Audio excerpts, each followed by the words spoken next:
नमस्कार, मैं हूं पंकज मिश्रा। देश के उन करोड़ों परिवारों के लिए आज एक बहुत बड़ा दिन है जिसकी आजीविका सरकारी सेवा से जुड़ी है। चाहे आप सेना में हों, रेलवे के कर्मचारी हों या केंद्रीय सचिवालय के अधिकारी, 8वें वेतन आयोग को लेकर अब तक का सबसे बड़ा और राहत भरा अपडेट सामने आया है। लंबे समय से कयास लगाए जा रहे थे कि क्या सरकार 8वें वेतन आयोग का गठन करेगी, क्या पुरानी पेंशन योजना वापस आएगी और सबसे महत्वपूर्ण, आपकी सैलरी में कितनी बढ़ोतरी होगी। आज हमारे पास उन बैठकों की इनसाइड डिटेल्स है जो वित्त मंत्रालय और कर्मचारी संगठनों के बीच हुई है।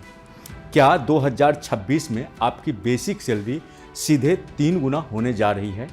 क्या 3.68 का वह जादुई फिटमेंट फैक्टर लागू होगा जिसकी मांग सालों से की जा रही है? अगले कुछ मिनट में हम आपको 8वें वेतन आयोग की एक एक परत खोलकर दिखाएंगे। देखिए हमारी यह खास रिपोर्ट। 2026 की डेडलाइन और सरकार की तैयारी। केंद्रीय कर्मचारियों के लिए साल 2026 एक ऐतिहासिक मोड़ साबित होने वाला है। 7वें वेतन आयोग की सिफारिशें 2016 में लागू हुई थी और नियम के मुताबिक हर 10 साल में एक नया वेतन आयोग आना अनिवार्य है। ताजा मीडिया रिपोर्ट संकेत दे रही है कि सरकार ने आयोग के सदस्यों के चयन, टर्म्स ऑफ रेफरेंस TOR पर काम शुरू कर दिया है। सरकारी संगठनों की संयुक्त परिषद JCM ने सरकार को अपनी मांगों का मसौदा सौंप दिया है। इस बार की सबसे बड़ी खबर यह है कि सरकार 2027 के बजट से पहले ही 8वें वेतन आयोग की ढांचा की घोषणा कर सकती है।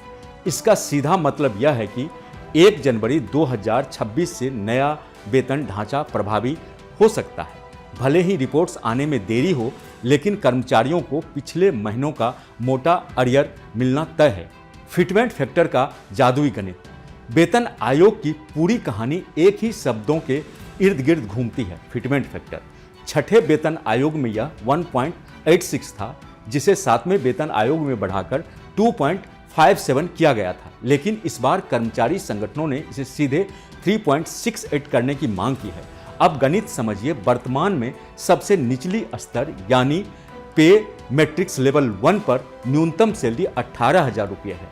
अगर 3.00 का फिटमेंट फैक्टर मानती है तो सैलरी 54,000 होगी।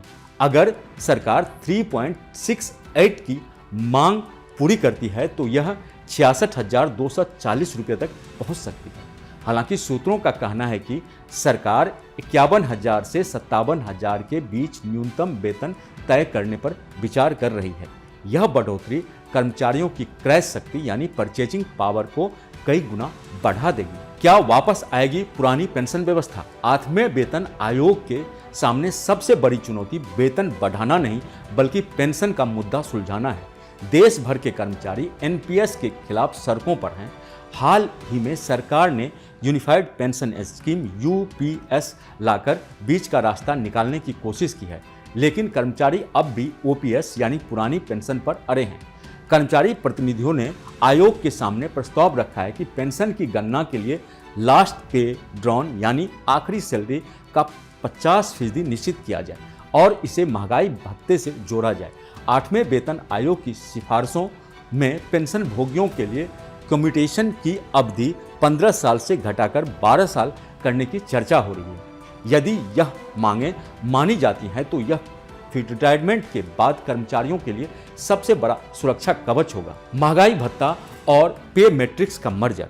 8वें वेतन आयोग के लागू होने से पहले एक और महत्वपूर्ण प्रक्रिया होनी है, वह है DA का मर्जर। वर्तमान में महंगाई भत्ता 50% की सीमा को पार कर चुका है। परंपरा के अनुसार जब DA 50% पहुंचता है तो उसे बेसिक सैलरी में मर्ज कर दिया जाता है और भत्तों जैसे HRA, TA आदि को रिवाइज किया जाता है। 8वें वेतन आयोग में एक नई पे मैट्रिक्स डिजाइन की जा रही है। इसमें न केवल वेतन बढ़ाना बल्कि वेतन विसंगतियों को भी दूर किया जाएगा। खास तौर पर लेवल 1 से लेवल 5 तक के कर्मचारियों के लिए वेतन गैप को कम करने का प्रस्ताव है। इसका मतलब है कि निचले स्तर के कर्मचारियों को प्रतिशत के मामले में बड़े अधिकारियों से ज़्यादा लाभ मिल सकता है। भत्तों में होने वाला बम्पर इजाफा। सैलरी के अलावा एक सरकारी कर्मचारी की जेब में कई तरह के भत्ते आते हैं।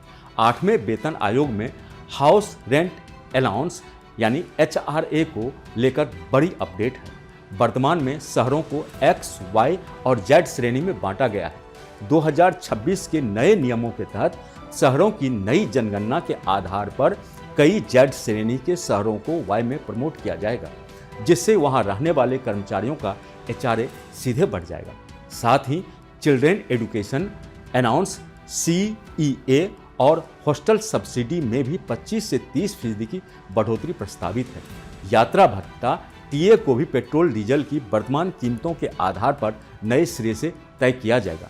यह छोटे भत्ते मिलाकर कर्मचारी एक कुल ग्रॉस सैलरी 5,000 से 10,000 तक अतिरिक्त इजाफा करेंगे। 65 लाख पेंशन भोगियों की आय में सुधार होगा। 8वें वेतन आयोग केवल काम कर रहे लोगों के लिए नहीं है। देश के 65,000 से ज्यादा पेंशन भोगियों भी इसकी ओर टकटकी लगाए बैठे हैं। पेंशन डिवीजन के लिए नेशनल प्रीफेक्शन का तरीका अपनाया जा सकता है। यह बड़ी राहत की खबर है कि 80 वर्ष की आयु के बाद मिलने वाली 20% अतिरिक्त पेंशन की सीमा को घटाकर 65 से 70 वर्ष करने पर विचार किया जा रहा है। इसका मतलब यह है कि बढ़ती उम्र के साथ जब मेडिकल खर्च बढ़ते हैं तब कर्मचारियों को ज़्यादा वित्तीय मदद मिलेगी। पारिवारिक पेंशन के नियमों को भी और अधिक उदार बनाने की सिफारिशें आयोग के पास पहुंची हैं। कब तक खाते में आएगा पैसा? अब सबसे बड़ा सवाल पैसा कब मिलेगा। आयोग को अपनी रिपोर्ट सौंपने के लिए आमतौर पर 18 से 24 महीने का समय लगता है। यदि अंतरिम रिपोर्ट 2026 के अंत या 2027 की शुरुआत तक आ जाती है तो अच्छी खबर कर्मचारियों के लिए होगी, लेकिन कर्मचारियों को चिंता करने की बात नहीं है। वेतन आयोग हमेशा पिछली तारीख यानी 1 जनवरी 2026 से ही लागू होगा। यानी अगर घोषणा अगस्त 2026 में होती है तो जनवरी से अगस्त तक का पूरा डिफरेंस अरियर के रूप में एक मुश्त कर्मचारियों के खाता में जमा होगा। यह राशि लाखों में हो सकती है, जो कर्मचारियों के लिए किसी बड़े बोनस से कम नहीं होगी। तो 8वें वेतन आयोग की ये पूरी तस्वीर साफ कर रहा है कि आने वाला समय सरकारी कर्मचारियों के लिए खुशियों भरा होने वाला है। हालांकि सरकार पर वित्तीय बोझ बढ़ेगा, लेकिन कर्मचारियों की कार्य क्षमता और उनकी मेहनत का सम्मान करने के लिए यह जरूरी कदम है। न्यूनतम वेतन 57,000 होगा या नहीं, या पुरानी पेंशन पर क्या होगा, अंतिम फैसला होगा। इस पर हमारी नज़र बनी रहेगी। जैसे ही वित्त मंत्रालय की ओर से कोई आधिकारिक नोटिफिकेशन आता है, हम सबसे पहले आप तक पहुंचाएंगे। सरकारी योजनाओं और कर्मचारी हितों से जुड़ी हर अपडेट के लिए देखते रहिए न्यूज नेशन। अगर आपको हमारा यह वीडियो अच्छा लगा हो तो वीडियो को लाइक और शेयर जरूर करें। साथ ही हमारे चैनल न्यूज नेशन को सब्सक्राइब करें। नमस्कार।